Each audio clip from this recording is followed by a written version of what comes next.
the thing that has been the most profound way to work with a human being has been being myself, has been showing up and actually looking them in their eye, not judging them for what had happened, and just creating a space for them to be themselves by me being myself and me actually showing that I care.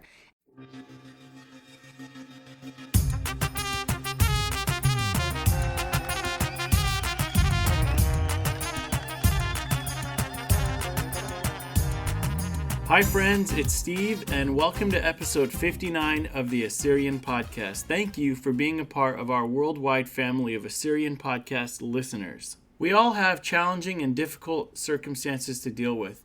Maybe it's the loss of a loved one, a broken relationship, a health concern, or a job situation that isn't going the way we want. Whatever it is, we have to learn how to deal with it and overcome it. Well, this episode of the Assyrian Podcast is unlike any other you've heard before. I had the pleasure of sitting down with my longtime friend, Eidit Choochage, who has recently launched her own coaching business. After many years of providing full-time professional therapeutic services, she decided to do her own thing. Eidit is as raw and as real as you'll find in the Assyrian community. Have you ever met an expert in trauma? And not just someone who studied trauma or talks about trauma, but someone who has experienced deep pain and has come out on the other side. That's what you're about to hear on today's episode. Eidit isn't full of toxic positivity or oversimplified anecdotes. She's all about deep, lasting, transformative change that comes from her education and overcoming the real-life trauma in her own life. As you listen to this podcast, remember, this is an Assyrian like you and like me who has converted their pain into healing, and she's interested in doing that for other Assyrians as well. Check the show notes for her contact information. You can add her on social media, email her, and see her website. A disclaimer, in this episode, we're going to talk about some very sensitive topics, and we want you to be prepared. One listener said, make sure they're ready for a good old cry. So strap on your seatbelt, grab a Kleenex, because you are in for a ride. A huge shout out to our sponsor, Tony Kalogerakos, and the injury lawyers of Illinois and New York. If you know anyone that has been in a serious accident, please reach out to Tony Kalogerakos. Tony has been recognized as a top 40 lawyer and as a rising star by Super Lawyers publication and has obtained multiple multi-million-dollar awards. Tony can be reached at injuryrights.com or 847-982-9516. And now, sit back and enjoy hearing from Eidit.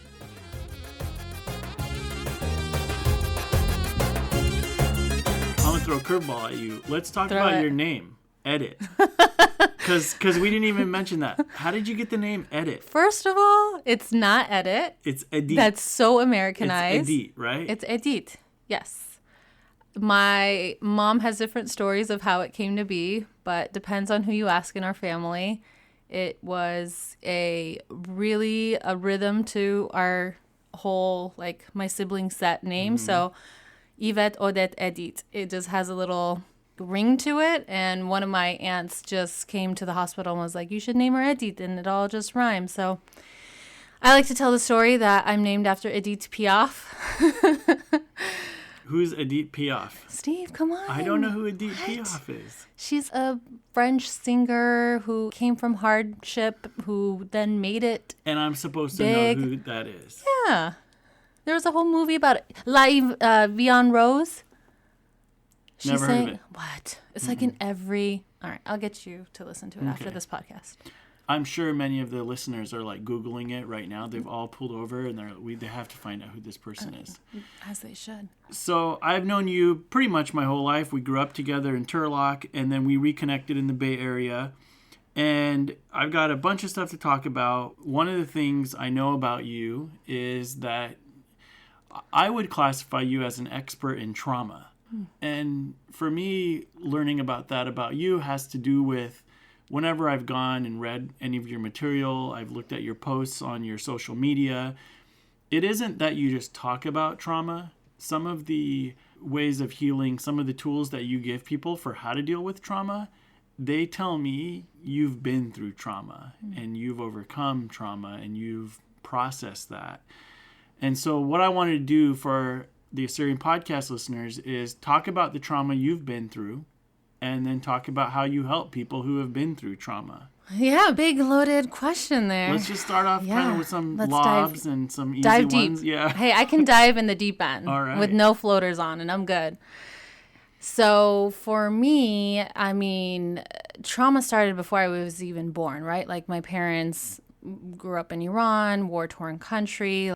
I hear stories about how they were in the basement. There was bombas, like bombara or whatever, you know. And I'm like crying, nestled into my mom's neck. So even as a baby, actually, trauma is stored at a visceral level in our cells, even at a young age. And so I would even classify that as my first exposure to trauma. And then my family having to, as many of our Assyrian families had to leave a country, leave everything behind. And my parents never saw their own family and sacrificed everything for me and my sisters to come to America, assimilate and learn a new language and all of that.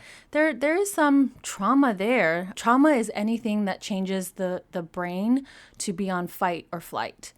And so to come to a country and uproot and have no job and figure out how you're going to feed 3 kids, like that's pretty traumatizing. So for me growing up, I would definitely say as a child, I was really sheltered from a lot of that. Now that I reflect back, I know it wasn't easy for my parents. And then fast forward to about middle school, high school, I began to see mental health illness like really show up in my family, like people suffering from depression, alcoholism, anxiety. Now that I know what it is, I can call it for what it is. And I really just began to get curious about human behavior and why we do the things we do and why we suffer and why some people just have a harder time in life. And I, in 8th grade, went to visit my sister in Chicago, and one of her friends worked in like an inpatient psych ward. Which sister is this? My oldest sister, Yvette. Okay. And why was she in Chicago? She lived there for like a couple of years. Her husband's from there. Oh, gotcha. Yeah. 8th grade, I flew by myself. I had to be like chaperone. It was so cool. You're lucky. That's a very cool experience. I was very blessed.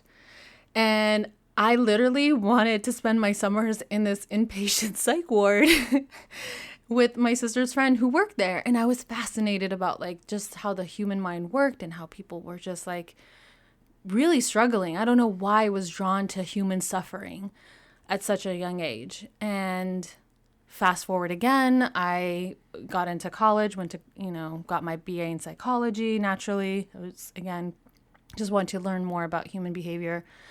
And then I worked with populations in different settings, from teenagers who were gang affiliated, came from broken homes, to then moving on to grad school and got my master's in social work at USC and got exposed to, a lot there in my internships. I worked with veterans who were coming back from war, some of them who had served in Vietnam, some who were coming back from Iraq.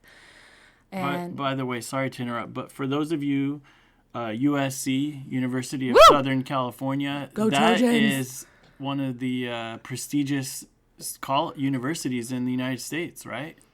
It's it's a really prestigious private school that I'm really proud to say I went to. And in high school, USC was always a school I wanted to get into. And no one in my family went to college, not, because of other circumstances. And I trailblazed a way to manifest. Small town Turlock girl goes to USC. I mean, that's a good story in and of itself. Yeah. And now my nephews are in college right after high school. So you just break the cycle at some point. Anyways, that's a whole nother podcast episode.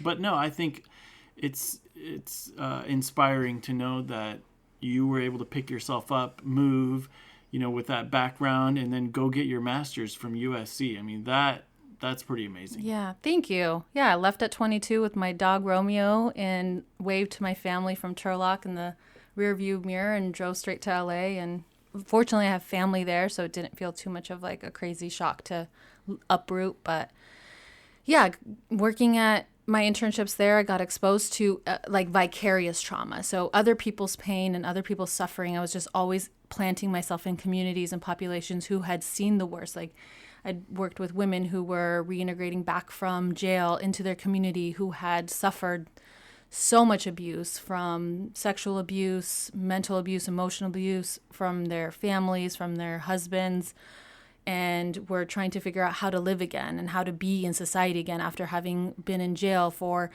example, killing their husband because of self-defense. I mean, it was just, and I ran groups with these women. I created a writing group for them to just write. It was called The Right Voice, with WRIT. Get it? The Right Voice. Oh, yeah. Okay. Yeah, so creative. Nobody take that. It's copyrighted. The Right I'm just Voice. kidding. It's not. But yeah, I created a group there, and like they got to just be real humans connecting with other humans about their feelings and their suffering and their pain. And there was something that just got ignited in that room where there was hope instilled and there was shared experiences. And I was just constantly craving that sort of connection with people. And I just continued on that path. I worked there, and then I fast forward, moved up to the Bay Area, and have been at a nonprofit agency for the last 8.5 years, working with youth in foster care and adoptions. Seneca Family of Agencies, like, we're really well known on the West Coast, huge, large nonprofit. If anyone wants to become a foster parent, let me know. I oversee that program for the last 4 years with amazing colleagues. And again, I got to see a lot of families and kids coming from a lot of pain and suffering. And I say all that for like the longest time. So I've been in mental health for 12 years.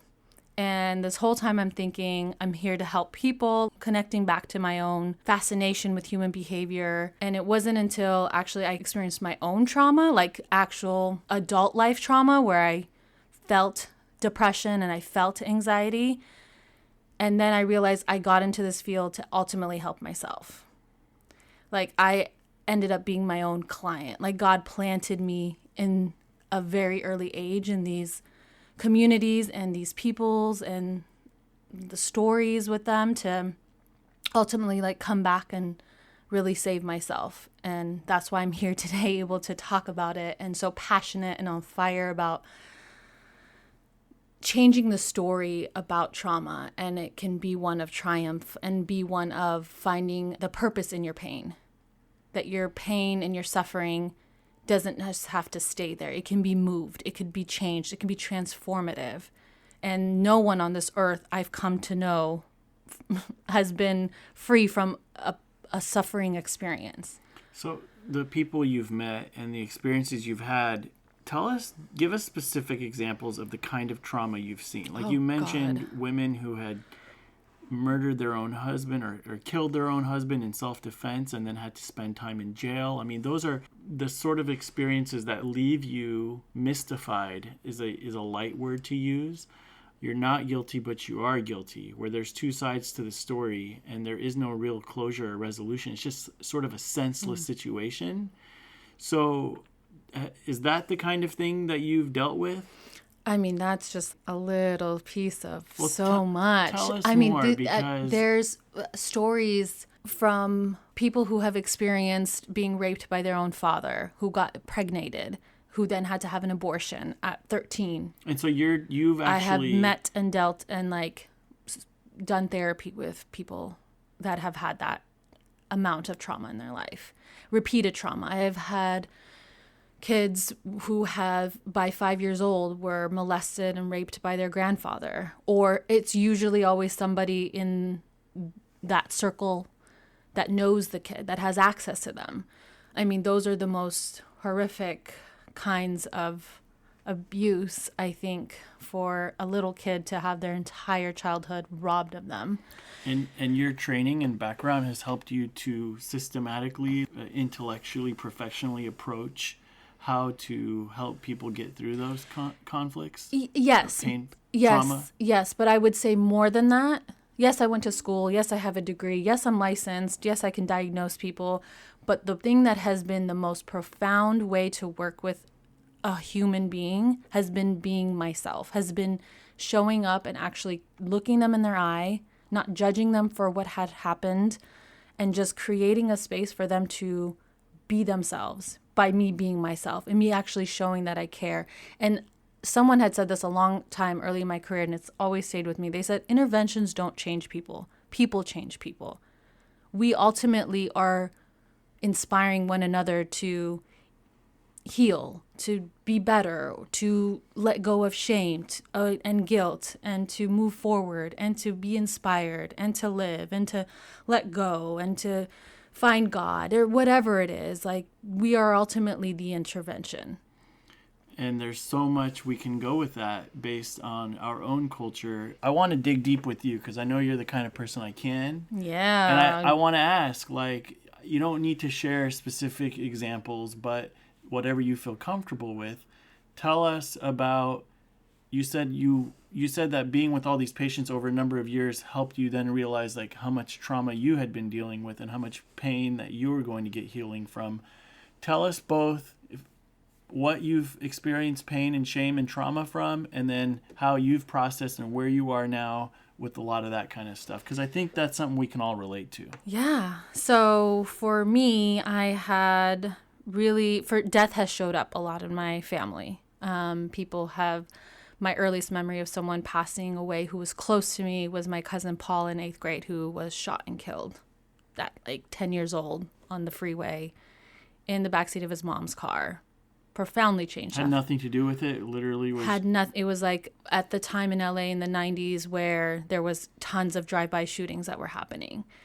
And so you knew Paul? You were close to Paul? That's my second. Yeah, it was my first cousin's son, and we would grow up together. She one day would take us shopping. He was like my little brother. Like, we just were swimming in the pool all the summers. Like, when I lived in LA, he lived in Valencia.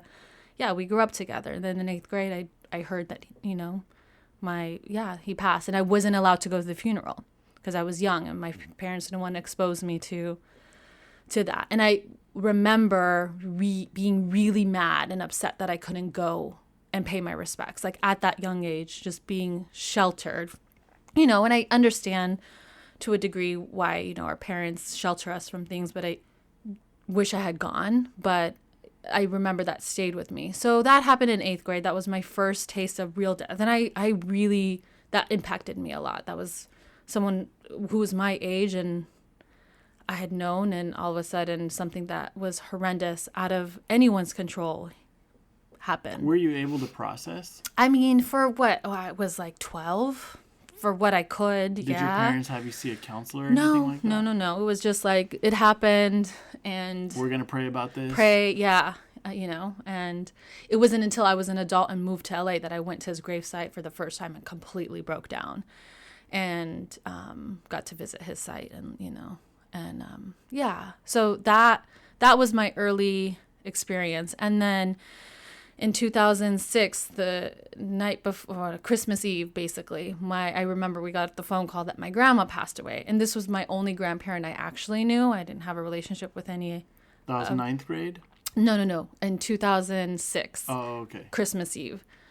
I was 22. So my grandma passes away, and Christmas Day, me and my mom drive down to LA, and, she's crying, and this is my first, like, we go and actually see my grandma's body, and like, it was just like there was something peaceful and really it was like peaceful and sad all at the same time.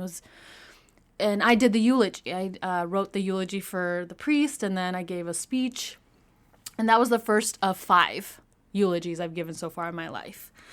So I did my grandma's in 2006. 2 years later, in 2008, my aunt, who's in her 40s, on the first day I start orientation at USC, I get the call, and I remember I walked out, and I remember each of these phone calls. I'm at orientation, I get a phone call, and I hear my mom hysterically crying, saying my aunt at 42 years old is diagnosed with stage 4 colon cancer. And I go sit on the grass, and I just hysterically cry, and she lived in Glendale, and I'm at USC downtown LA, so I jet over there as soon as my orientation's done. And she got diagnosed in August. She passed away that October. So we had her in hospice at the house, and I actually... So 2 months, basically. Basically, 2.5 months. And I'm, at that point, living with my other aunt, starting my first semester at USC, My mom moves in for about a month to really like be there with my aunt in her last moments. She refused chemo. She just was like, I'm done. Like, no, I'm not. Could she have fought it? I mean, who knows? I'm not even going to circle back to that. That was her decision, and that was that. Mm-hmm. And we just made it comfortable. And this was our first time our family really experienced cancer straight on. And I remember her crying in my arms and saying, like, you know, I'm dying. Like, why are people, like, what do people want from me? They're just calling me. Like, what do they want me to say? I'm dying. And she just cries, and I'm holding her. And it was heavy. It was heavy. I don't know if I can cuss on this or not. Yeah, go ahead. I'll refrain in case there's any young, let me be a role. Yeah, let me be a role model, an example. So my aunt is like in her bedroom, passing away in front of us. And I was in the room alone with her because everyone's like in and out and like saying their farewells. And I just was stroking her hand. And I actually told her she could let go and just move on to the next world. Like, she's such a believer, huge like faith in God. And I knew she saw the other side. And I was like, you can let go. Like, you can just release. And she literally, I was like, whoa. She literally took her last breath. And like, to see someone just take their last breath on earth is profoundly, I just don't even have the words. I don't have the words. I just, at that point, jumped up and like screamed to get my mom and everybody in the room. I'm like, she passed. And like, I just even feel it in my body now. Like, it's like this trauma is so visceral. Like, as soon as you talk about it, your body like goes back to that. Yeah. So I was shaking. I remember I walked, and this was the night before like this big final that I had. And I just went around the block crying hysterically. She was my godmother. She had given me the keys to her apartment. And like, she was the sweetest soul. And within like 3 months to process, she was dancing at her niece's, my cousin's wedding just a few months before that. So to see that happen so quickly was insane. And I ended that semester with a 4.0. Like, I just channeled all my stress and I don't even know how I did it, but I did it, and I give myself props. And, and I did her eulogy. I made a little like video and spoke at her funeral. So something God has there was something in our family He implanted in me to be able to stand up at these funerals and like speak of there's something connected to their spirit that I feel I'm able to hold that pain and do justice to their story, their life story, make sure it's like told in the way that they would find with dignity and pride. So that's 2008. 2 years later, so 2010, my sister, Odette, at 33, is diagnosed with breast cancer. And we find out again it's like always been around the fall. So the fall, whenever it creeps back up, there's this like bittersweet. Is that a time where you're triggered? Yeah. So if people ever really, if they start really remembering themes in their life and attach a timeline to it and notice if there's times of the year they kind of feel down all of a sudden because there's this, and they don't know what, that's why. So I know every time around the fall, I get this bittersweet smell again of like death and sadness, but I know how to move through it now, where I have gratitude over it, where I have to consciously remind myself of that too. This was your younger sister? This is my middle sister. So I'm the youngest. Yeah. So this is our middle sister. And she has a son, 15, married. Odette had a son. Has a son. That's so hard. Yeah, has a son. Benjamin, he's 15 at the time. And so for 3 years, our family really that time is really a blur for me. All I remember is like I'm working and like weekends I'm home at like in Modesto and with her and with our family. Like we just all hands on deck. Like I was just researching as much as I could to understand like, God, cancer showed up in our family again. Like, what do we do with, what is cancer? Like I went to Kaiser to like learn about cancer, which was no help at all. Not to them, but I think just cancer is just, there's a lot in the medical field that it's like anybody can have it, but here's maybe somebody who can have it, but then we're not really sure if that's what's connected to it. So it's just really hard to try to understand it. And that's what I was trying to do. I was trying to understand it and try to treat it. You tried to intellectualize it. 100%. Tried to, what's the math here? Yes. How do I solve this? Right. Yep. And that didn't work. No, not at all. And that was the hardest thing. And we relied on faith, like everything, like faith, church, holy water. I mean, right. everything under the sun. And ultimately what ended up happening, her cancer came back. We know for a year and a half she was cancer-free, quote unquote, celebrated and whatnot. And then end of 2013, 2014, it came back, and it came back aggressively. And at that point, I mean, it was really bad. It was like everywhere. One of the things I've heard a lot throughout the years is someone will get sick. Yeah. People will pray. Yeah. Everyone prays. Mm-hmm. And God's supposedly going to protect this person. Fix it. Yep. Fix it. And maybe God even does, right? Mm-hmm. Maybe there's a sense in which, oh, good, they're healed or whatnot. Then it comes back. Mm-hmm. And then it doesn't go away. Mm-hmm. And then the worst happens. The worst happens. That you prayed not to happen. And then all of a sudden, not only from a trauma perspective are you dealing with the loss and the grief, but now there's this trust relationship. Oh, broken. That you're just like, wait, God exists, does something to help in these situations? Yeah. I went... Which is another piece to the trauma. It was another piece right? too. Like, yeah, I mean, I had my faith I mean, I've been in and out of my faith. I think with my aunt passing, my mom, her faith has never shook. She's always had an unshakable faith. This woman has been through, and it's her sister, it's her mom, it's her daughter.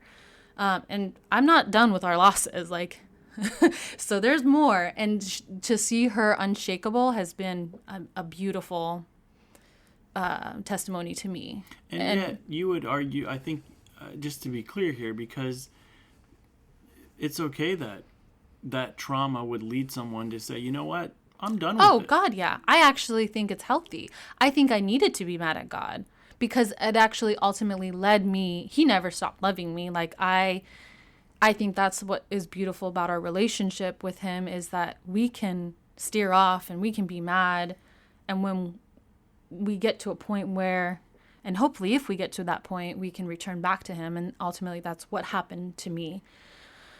But yeah, I was absolutely angry. And for my sister, I mean, I was already upset at my aunt passing away. Yeah, that's a whole different ballgame at 33 years old. My sister, well, we remember she battled for 3 years. So she was 36. So she is the age I am I will be in September, where I'd be no longer here on this earth. I can't even imagine what that was like for her.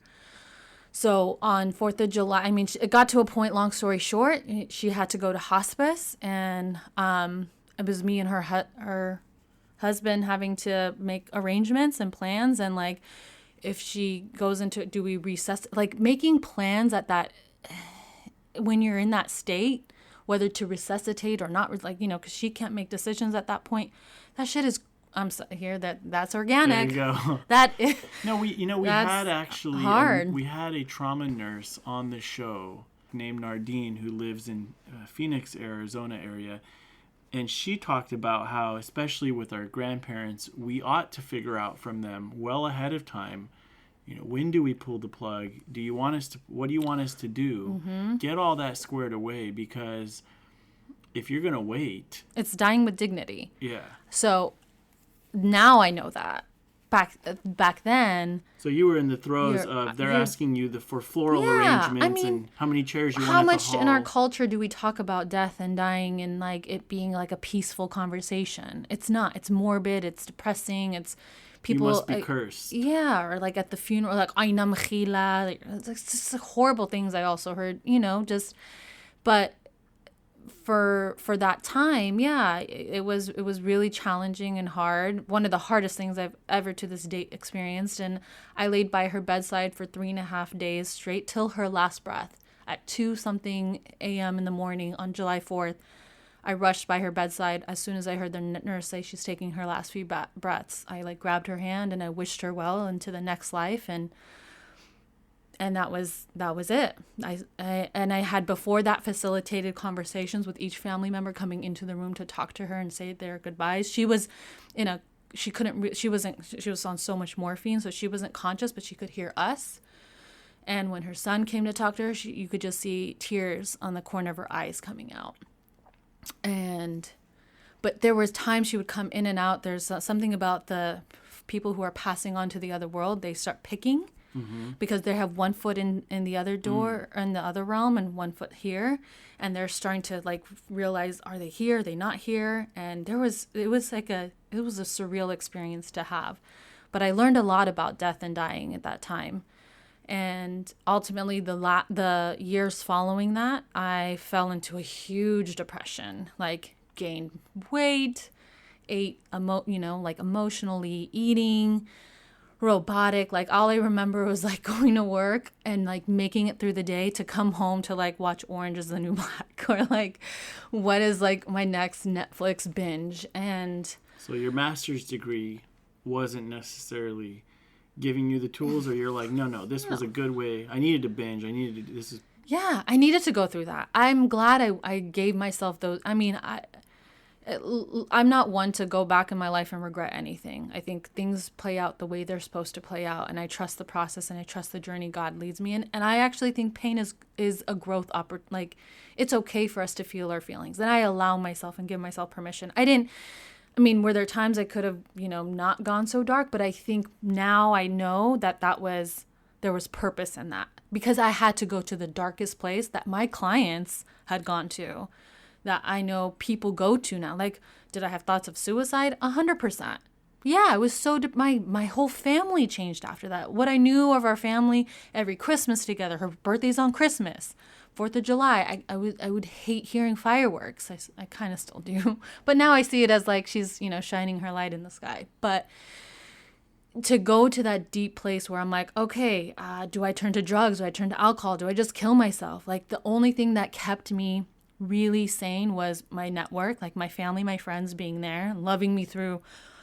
Like, I have my best friends who... Well, what if you don't have that, though? If you don't have that, it's really hard.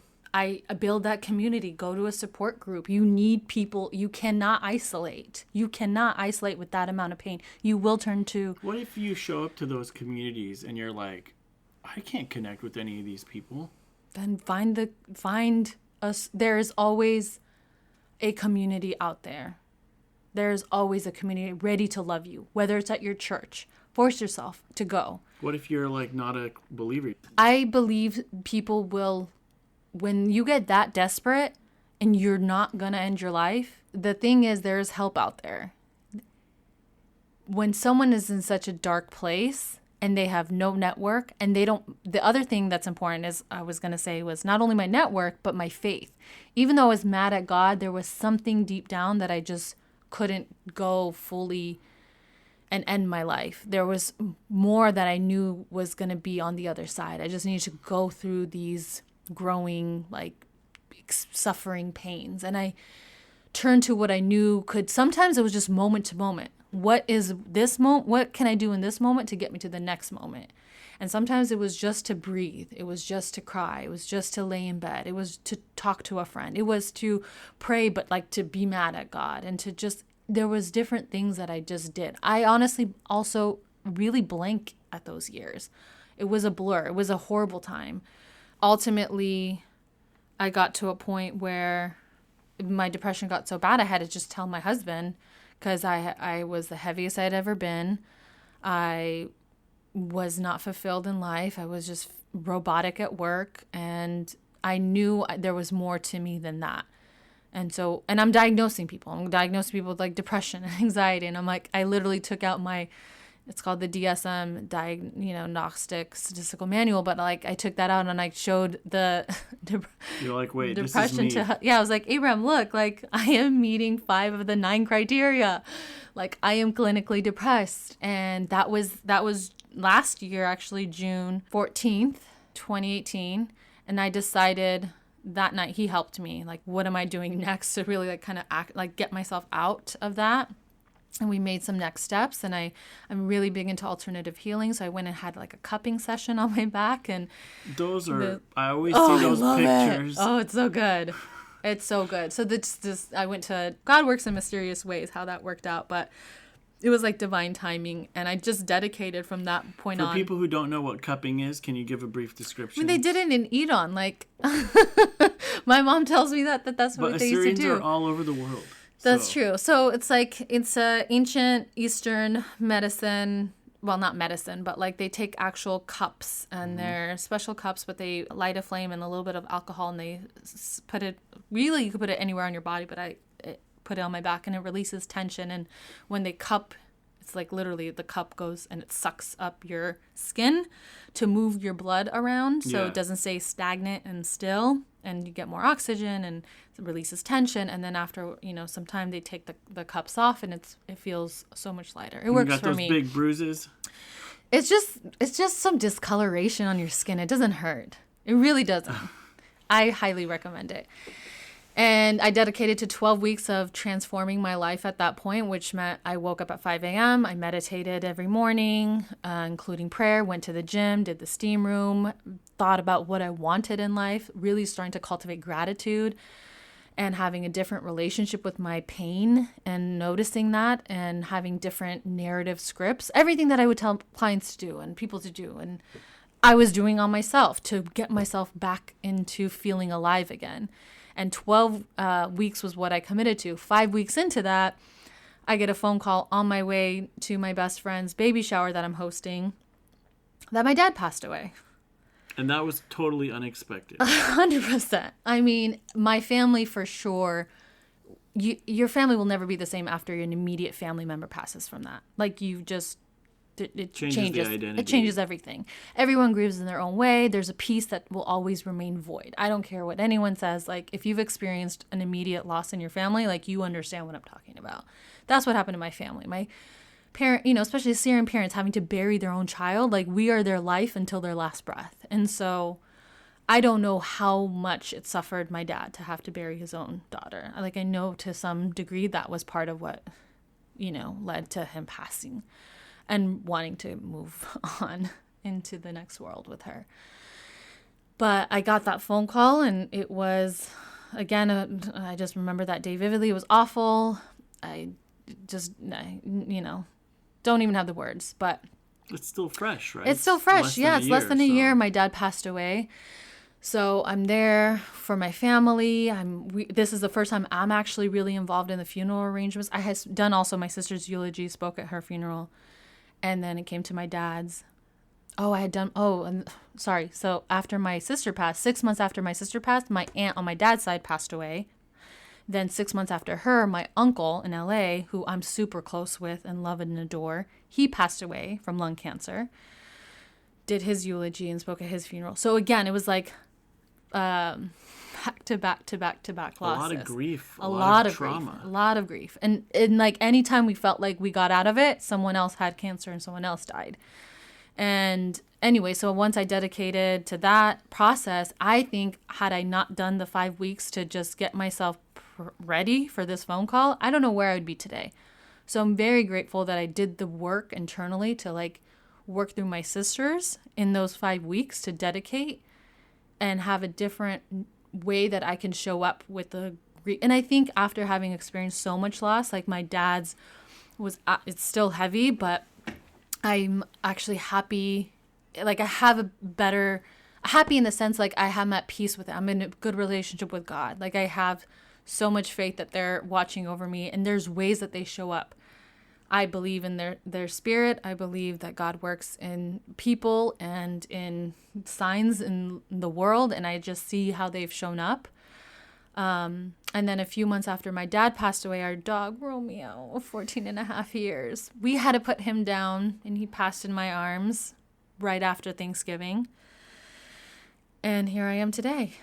So the trauma has happened, the death has happened, and so you, in some ways, what I'm hearing is you've built up a muscle, and you know how to work out and exercise this muscle, and it's learning how to deal with grief. So for the people who are listening, give us, 5 things to do. I know you talked about community, but talk to us more about practical steps we could take to deal with our own pain or loss or suffering or trauma. One, you have to ask for help. Like I don't care who. There's always help. There's a hotline. There's a free hotline. There's a website, especially now with technology. Use it. Get on a positive support group. Like there's tons of Facebook groups. There's support everywhere in your local community. There's organizations. There's churches. Even if you show up and you just, are completely raw and like not in a place where you're good and standing with God and you're mad, someone at that church will understand you. If not that church, go to the next church. But you have to connect with another human being who can just love you and hold you until you can hold yourself. So don't battle it alone is number 1. Number 1, don't be alone in your pain at all, because you don't have to. There's readily available resources, people like yourself who Yes. are ready to process with people. Yes. Number 2, get a routine. I don't care how hard it is.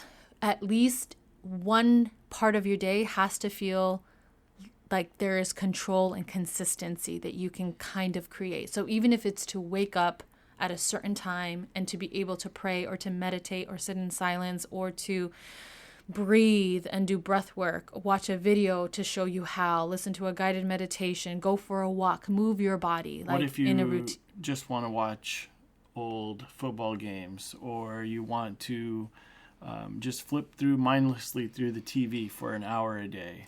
That's different. That's one of the 5, but I'll get there. That's basically if you... No, but what if that's part of your routine? Control mechanism of, you know what? I get to just lounge for the next hour. That's my discipline that I'm going to do. Sure, if that's going to be the thing that helps you feel like there's some sense of control in your life. Because everything else is out of control, your brain needs to feel like there's something that you have control over in your life at that point. And you're saying ideally it would be a healthy thing. Well, yes, of course. It'd be something healthy. And healthy is, can be subjective. And what I consider healthy, somebody else might not. But the point is to really create some sort of consistency in your day, wherever you can find it, and being able to stick to that. 3 is actually feel your pain. Like actually allow yourself to grieve, allow yourself to cry, we beat ourselves up so much, and society has created that culture of don't be angry, don't be sad, change your feelings. I actually isolated myself for some of the time because I was tired of people making me want to be happy or to stop crying or to didn't know how to hold my suffering. I just wanted people to be silent, sit next to me, let me cry, and that's it. Literally, I just needed that. And because people have a hard time, if you can only go as deep with somebody if you've gone as deep with yourself. And so if you haven't gone to the deepest place with your own pain, you're going to have a hard time sitting with somebody else's, which is why I ultimately love to sit with people in their pain, because it's I've been there, I can hold my pain, and I know how important it is for somebody else to sit there and to not be judged or to change. I think people get uncomfortable, so it's good intentions, but ultimately allow yourself to feel your pain, even if you have to do it alone sometimes. Cry, get angry. It's just how you deal with it. Don't go punch another human being in the face, but punch a pillow. Punch something, go take a boxing class, take your it's okay to be angry. You should be angry. I would get so upset when people would be oh, don't be sad. They're in a better place, or don't be, la karabat, la jazat. It's all good because I know they're coming from a good intention, but actually that was the thing that would make me more mad. That was devastating in the moment. Yeah, I'm right? Because it invalidates your feelings. 100%. Don't invalidate people's feelings. Actually, just say, you know what, you're right. You have every right to feel angry. And I did have some people in my life who did that, and that felt so refreshing, and that felt so important to be seen that way. In terms of getting in touch with your feelings, what I'm hearing is it isn't only or isn't just cry or be by yourself and sink into those feelings. You mentioned going to the gym and kickboxing, or that's what worked for me. When I was at my lowest of low and I dedicated to, at that, you have to be so sick of your own shit that you make yourself do something different at that point. Like after 3-4 years of like doing the same thing, of like not living, eating whatever I wanted, getting bigger, not moving my body, thinking negative. Like I followed things on social media that was all negative and like the world sucks, but it was like funny memes like about the world sucking and people sucking like as humans. Like it was like the more I created this negative culture in my life, the more I just stayed in that. And after a while, to kind of just wallow there. Yeah, because it was like I'm in pain. I want to be around other people who are in pain and like get it. And for a while that was okay. But it got to a point where I was like, okay, like enough is enough. It's like emo phase needs to run. Like, yeah, like it's done. Like let's do more with life. I knew I had more in me than that. And so that's where like moving my body, even though I didn't want to, there's a difference between what you want to do and what you need to do. That would be the other thing I would add to that 5 is do what you need to do, not what you want to do. Because what I want to do after a while, like you've felt your pain, you've confided in somebody, and you have some consistency and control. Well, now go move and like do the things you need to do for yourself to get out of where you're at, because you don't need to just stay in your suffering and pain. At that point, like find the purpose in your pain. And that's what I ultimately did. Even though if you don't have a clear idea what it is, go do things that begin to literally like shift the energy out of your body. Mm-hmm. Like zebras, I don't know if you know about zebras. We need to be more like them. What zebras do in the wild when they are faced with trauma and they're about to get eaten by a lion and they literally go and shake, like they go into a convulsive seizure and they shake the trauma out because they were just about to die, but they didn't. So they go shake out their trauma for a few seconds and then they go back to, grazing, mating, sleeping. That's why people love dancing so much. Because but imagine they do that every single time. So that's why they're okay. Human beings don't. We don't. We move on to the next thing, to the next thing. And so we hold it in. That's why we have disease. It's interesting you mentioned that, because I think of shows like Game of Thrones, where it's like traumatic moment after traumatic moment. Like, and it's a part of our culture just to, keep watching. Like, let's see what's going to happen here. That's not normal. It's desensitizing. 100%. And that's not okay for the body and the mind and the spirit. Obviously, you're going to be depressed. Obviously, you're going to be anxious. Like, obviously, like, you're going to want to turn to drugs and distract. Some people take great pride in their ability to be even keel, through those kinds of situations.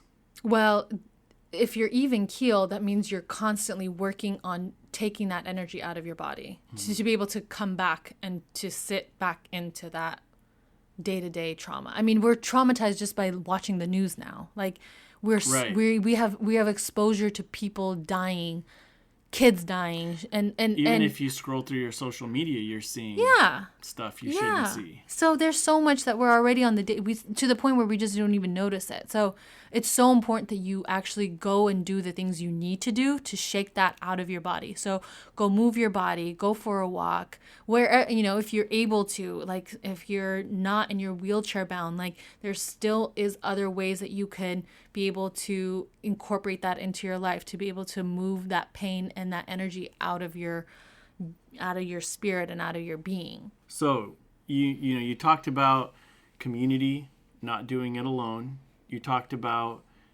feeling your own pain, going deep into your own pain. You talked about then trying to add purpose to your pain. And what else? Consistency. Find one thing that you can have control and consistency over in your life. One area, just one thing that's healthy. Yeah. There's a couple things that really caught my eye over the last few minutes that I wanted to make sure I bring up. One, there's this weird thing in our culture where if you're negative or if you're down about something, and it's not just Assyrian culture, it's a culture at large, people like stay away from it. They hardly ever is there compassion. Right. It's more of, oh, that person's mad or angry, like they're just not seeing the positive part of life. So I'm going to condemn them, which is negative. It's a judgment. Right. It's a judgment. So I think there's like a massive contradiction, right? Smack dab in the middle of like our daily interactions where if we admit how we're feeling pain about something, we're then met with this judgment that is supposed to be a positive, but it's actually, and I think that's what makes life difficult for so many people is how do we express the pain that we're seeing without being a burden on others too. One, just to go to the judgment piece, just my parents are so cute. They would always tell me growing up, when you judge, you point your index finger at somebody, but if you actually pay attention, you have 3 fingers pointing back at yourself. Oh, okay. I like that. And so, really, I think it's important to offer that compassion to yourself first before you can offer it to anybody else. To really acknowledge your own pain. Like, how are you actually affected by life? And do you write this down? Do you say it to a friend? What are the methods for acknowledging that pain? There's not one recipe. People are not cookie cutters. You have to do the work and try different things. It might mean journaling. It might mean praying. It might mean talking to somebody. It might mean seeing actually a therapist and getting professional help. It might mean going to the gym, listening to a podcast, committing to something that is going to be what you need, not what you want. And over time, you are going to get to a place where if you're doing the work and taking the steps to really work out what is holding you back, like ultimately people's 2 human fears that everybody has is that we're not enough and that we're not lovable. And that starts because we've created that for ourselves. We think we are not enough. That's why we're always trying to get more and more and more. We can't ever be enough with just who we are right now. It's like you can be a masterpiece and a work in progress at the same time. And if you can hold that in your mind, then you're okay. You're going to be okay. And then you can also offer that kind of compassion for the other person because you've been able to understand that you're a masterpiece and a work in progress at the same time and not hold that judgment over somebody else. Like there's always a reason why someone shows up hurt, angry, sad, upset. Like they're not just doing it to be a-holes. Like this world is hurting so much. People are hurting so much. And the craziest part is we have the most, this is the time where we have the most ability to connect and to really use that power to really cultivate kindness, compassion, self-love, and even in our Assyrian community to be able to do that. And I think there are people doing that. So I think, again, where you focus, your energy flows there. So if we continue to focus, we're not enough, our community's not doing enough, people are this and that, well, then our energy is going to go there and we're going to stay in that place of feeling like there's a lot of bad stuff happening in ourselves and in our community. But if we focus that there are Assyrians out there who are shifting the conversation, who are changing, who are building bridges, who are offering love, who love themselves. I love myself. I will be the first to, when you're like, what do you love in this world? I hope you name yourself number 1 because I do. I didn't before, but now I'm to a point where if I don't love myself world, I can't love the world. Like I have to be enough and know I'm enough and know that I'm still working and I'll always be a work in progress, but I'm going to love the hell out of myself throughout the whole journey. And everybody needs to get to that point where they can really say that for themselves so they can see somebody else in that same position. Yeah, and what I love about your story, just a segue, is everything you've shared and your experiences, your trauma, your schooling, your education, all these anecdotes you have, zebras. You actually have now, you're in the process of converting this into launching yourself as a healer, as a coach, as a speaker, and as a therapist. Mm-hmm. So tell us about that. Yeah, I am really excited. I'm doing a lot right now. I'm still at the agency working with foster youth. And at that nonprofit, I am shifting some of my time there, but I'm stepping now more into a therapist role. So I see clients for individual therapy and couples therapy who are dealing with depression and anxiety. And I launched my own business, and I told my dad 2 weeks before he passed away that I was creating Live to Align, which is what my business is. LIVE, the number 2, ALIGN. Align, got it. And it'll be in our show notes. All right. Yeah, follow me. And I told my dad, and he's like, Brati, robo spajtoja, I know, go for it, do it. Kumet vadet spajtla. Like, he just put that already out there. And after his passing, I have completely committed to seeing this through. And I have 2 clients already that I'm able to really sit. And I do just really sit in a place where I'm able to connect with their pain. And we really work through what they want to be able to really heal from that, and hold a lot of excitement about that process. Like, I'm excited people feel their pain. I'm excited when someone comes to me and says, hey, I'm going through stuff and I really want to face it. I'm like, hell yeah, let's get in the room. Let's do it. Because I did it. And it was the best medicine I ever gave myself, the best gift I ever gave myself. And I want everyone to be able to experience and not fear their pain, but to know that they're going to be okay. They just got to feel it. And so Live to Align exists because that's what I want. That's the space I want to create. I want to create education around mental health and mental wellness and how to move through it by sharing my story, by sharing the things that worked for me, by connecting with people and really tapping into their energy and being able to really just see them for who they are and try different things. And also doing mental health consulting with companies to speak to their employees about wellness and meditation, and using just like different products like essential oils, breath work. Like, our breath is the thing that calms down our central nervous system. It's the easiest thing to be able to use in a moment of overwhelm and stress. Yeah, so I think you're a gem for anyone out there who's, got trauma or pain. And the really cool thing about having you on the Assyrian podcast is you've lived with the stereotypes, with the subculture within the Assyrian culture, and you know how that doesn't often, there's some beautiful things within our culture that help us to process trauma, but if there's an Assyrian out there who might be wrestling with something and feels like they have no one else to talk to or no one else who could truly understand their pain, you've been through a lot, and so you would be the right person, truly, from your background and the experience you've had, to walk with someone through that. Yeah, I was honestly I didn't know where it was going to go by me exposing myself. I just knew I had to do it for myself.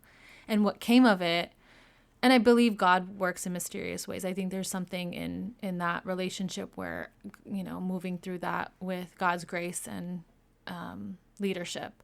But I've had Assyrians reach out privately who said, thank you for sharing your story. And I'm actually suffering and going through some stuff. And I have talked to them and I have connected with some people, and reach out to me. I love our community. I love our culture. I love our people. I'm really heartbroken about how much pain so many of us are sitting in, when I know that on the other side of it is freedom, is peace, is grace, is forgiveness, is love, is excitement and joy. And not to say that every day is roses and sunshines and rainbows, but you have this inner peace that you're going to be okay no matter what. And if I can offer that support, I do it to quote unquote nachraya all the time, right? So wait, you just said that word, and part of the thing I would love to chat with you about, especially in our Assyrian culture, what it's been like for you to marry an Ethiopian. Oh yeah, because Abraham's Ethiopian, right? Yeah, he is. So that in our culture, marrying outside, how did your family respond? I wish we could do a whole episode on that, because you've told me this story. It's hilarious, but I think it's valuable because that's painful too, isn't it? It can be. It's not the load, it's how you carry the load. And there's definitely people, marry inside your race, and we're diminishing, and ita uita and, keep the mother language. I mean, I get it.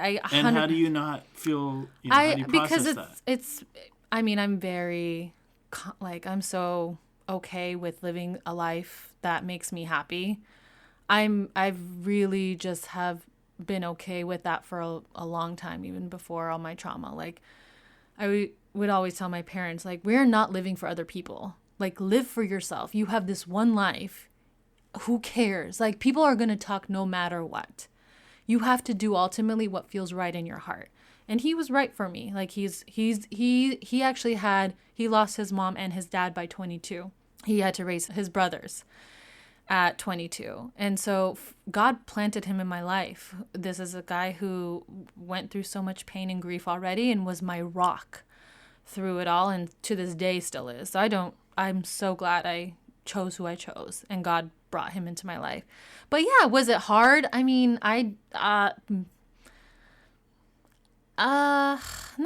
maybe planning the wedding was like figuring out we want to incorporate both our cultures, and whoever was at our wedding, I would say they had a great time. We incorporated kebabs and Ethiopian food. We had an Assyrian entrance with zurna davula, and we had an Ethiopian entrance, which was beautiful. And the cool part was to be able to sit back as humans and being like, the Assyrians loved the Ethiopian entrance and the Ethiopians loved the Assyrian entrance. It was so cool and beautiful, like, to see that come alive. And so when we can see the beauty in people, and I'm going to raise my kids to know Assyrian. Abraham speaks Assyrian. And the crazy part is, in Ethiopian, he speaks Tigrinya.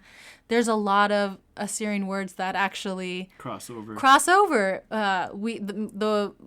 He had been shopping with me, my aunt, and my mom all day. And my aunt was like, Miskina, kulayuma minan viele, out shopping. And then he's like, did you guys just call me poor guy? And we're like, oh, how did you know? And he's like, yeah, we say miskina too in our language. So it's really cool that there was a lot of crossover there. But again, I think for me, my parents have always, my sisters, my nephews, my extended family, my cousins, aunts, uncles, like, they're so sweet. They were very loving, very accepting. Like, we did a little family tour. Like, we would go visit. I would take them to visit all our different family members. And his family was so embracing. And when our families met, it was just beautiful. It was just about the love that we had. And that's what was important. And they got behind that. I'm sure there was other people who were not excited. And I don't care.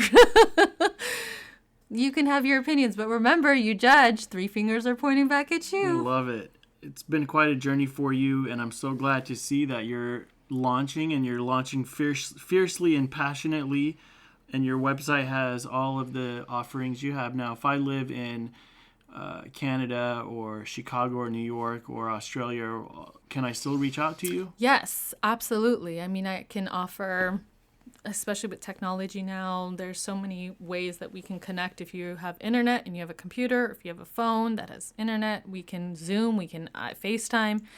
I offer consulting. I offer therapeutic workshops. Eventually, I'm working towards creating online programs where you can even connect there and do a little bit more understanding around mental health and mental wellness.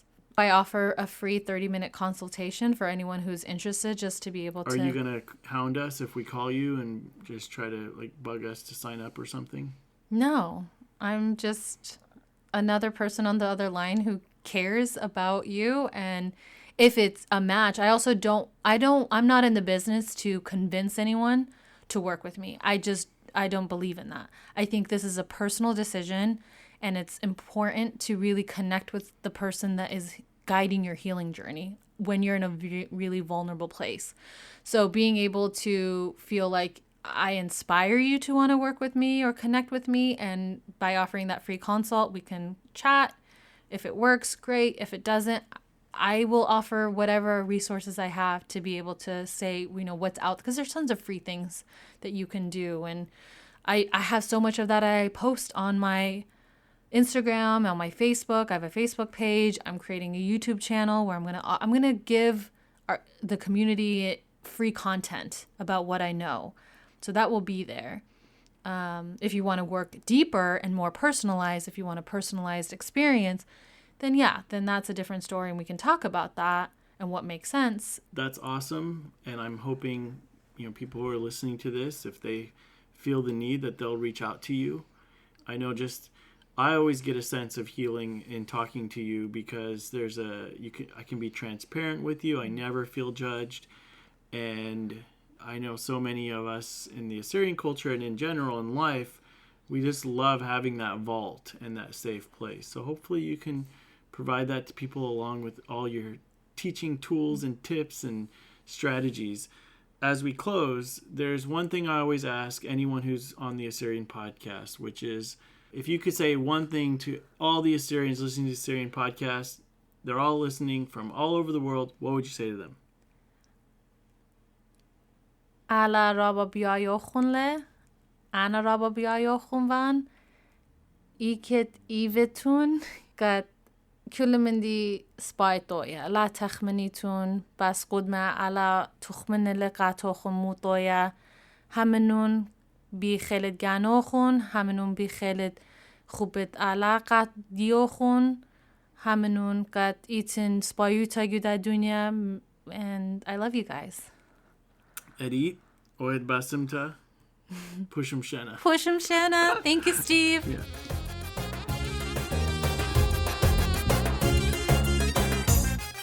Hey everyone, thanks for listening to this episode of the Assyrian Podcast. If you like what you are hearing, please subscribe and review us wherever you listen to us. Spread the word about the Assyrian Podcast. It has been so much fun to grow this podcast alongside you, our listeners, from all around the world. Thank you for making the Assyrian Podcast what it is. Thanks everyone, and we'll see you next time.